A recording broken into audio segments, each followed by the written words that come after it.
Let's take a look at selections in this video. First, we're going to take a look at what is a window and crossing selection, which is this button. So right now, if I simply do a marquee over here, you can see how I'm going. My marquee is not really going and taking all the objects inside the selection, just kind of crossing them. But you can still see that these objects were selected. Like this helix over here was selected, the teapot was, the camera has a target that was selected, the ball, and the torus.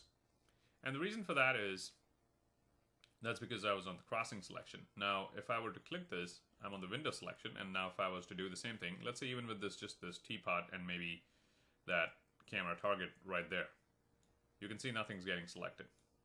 Same with this. That's because they have to be inside the window.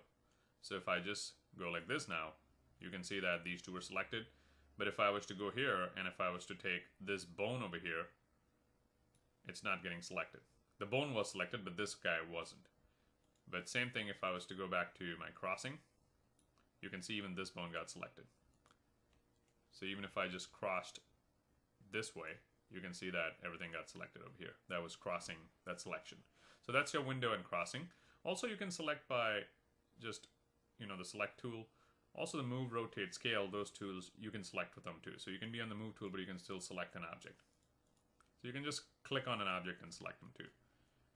Another thing you can do is just by going to your select by name, which is this button.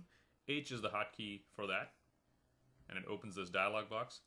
And over here, you can really select by name. So if I just wanted to select the teapot right now, I can select it, either double click or select it and say OK. And you can see that the teapot was selected. Also, it gives you selection filters. So right now, if I just want to see my bone objects, I can turn everything off. And I can just go here. And only my bone objects are displayed. So that way I can just select my bone objects right there. So it's a nice way of seeing only what you want.